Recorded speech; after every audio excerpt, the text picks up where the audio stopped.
मजदूरों की मंजिल अपने घर पहुंचने की है, लेकिन सड़कों पर पैदल चलने की जो तस्वीरें सामने आ रही हैं वो दिल को झकझोर कर रख देने वाली है। सरकारें तमाम दावे कर रही हैं, लेकिन अभी भी मजदूर सैकड़ों किलोमीटर का पैदल सफर करने को मजबूर है। बेबस लाचार मजदूर पैदल ही अपनी जिंदगी घसीट रहे हैं।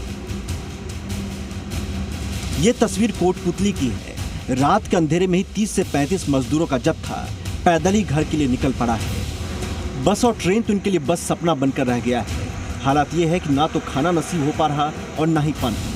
पलायन करने वाले मजदूरों के जत्थे में महिलाएं और छोटे छोटे बच्चे भी शामिल हैं। मध्य प्रदेश के लिए निकले इन मजदूरों के जत्थे में 3 दिन पहले बच्चे को जन्म देने वाली एक महिला भी पैदल चलने को मजबूर है। डिलीवरी हुई है 3 दिन परसों, 3 दिन रखता हो गया और खाना पीने की कोई वो नहीं है, कुछ खाना पीने का मिल नहीं रहा। और नहीं दिया आपको खाना? किसी ने नहीं दिया। हमें जाना गाँव। कहाँ जाओगे भैया आप? मध्य प्रदेश। 50 किलोमीटर से रिकता रहा हूँ सर, कोई सुनवाई नहीं करे। हमारी पुलिस वाले मिले रास्ते में, कोई ने बोला नहीं कि कहाँ जा रहे, खाने जा रहे। भूखा प्यासे हो कल परसों के, और हम चले रहे हैं। MP जाना है हमको। हालांकि कुछ जगहों पर सरकार के आदेश के बाद प्रशासन एक्टिव जरूर नजर आ रहा है। चूरू के सरदार शहर में तेलंगाना से पंजाब जा रहे मजदूरों को बसों से भेजने के साथ साथ खाने पीने की व्यवस्था की गई थी।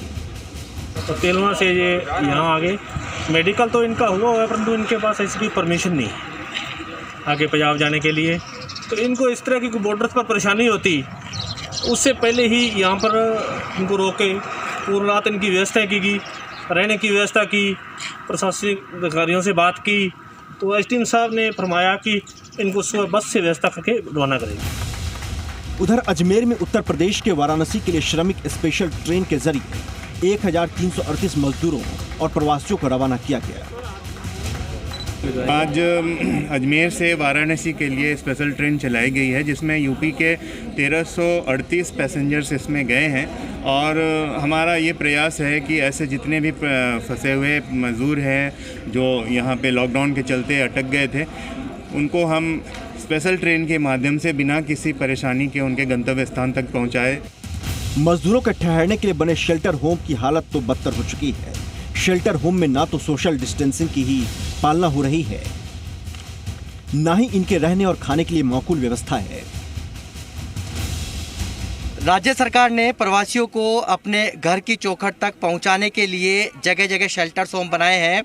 कुछ दिनों तक शहर की सड़कों पर जो प्रवासी हैं पैदल चलते हुए नजर आ रहे थे, सैकड़ों किलोमीटर का सफ़र करते हुए नजर आ रहे थे। लेकिन राज्य सरकार, मुख्यमंत्री अशोक गहलोत के निर्देशों के बाद शेल्टर होम बनाए गए, लेकिन अभी भी वहाँ सुविधाओं का अभाव है। जब कलेक्टर और संभागीय आयुक्त शेल्टर होम में यहाँ की तस्वीरों को देखने पहुँचे तो लोगों को विरोध का सामना करना पड़ा।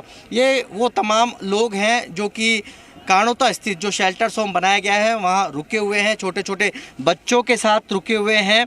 रुके हुए इसलिए हैं, इन्हें बसों का इंतजार है। हालांकि यूपी और MP के जो प्रवासी हैं उनको तो बसों के माध्यम से उनके घरों तक, उनकी बॉर्डर तक पहुँचाया जा रहा है, लेकिन बिहार और बंगाल के लिए उनकी सरकारों से सहमति का इंतजार है।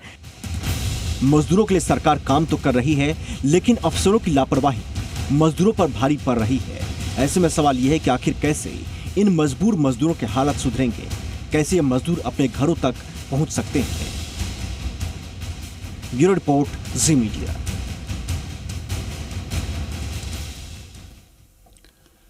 पूरी दुनिया को कोरोना जैसे भीषण संकट में डालने वाले चीन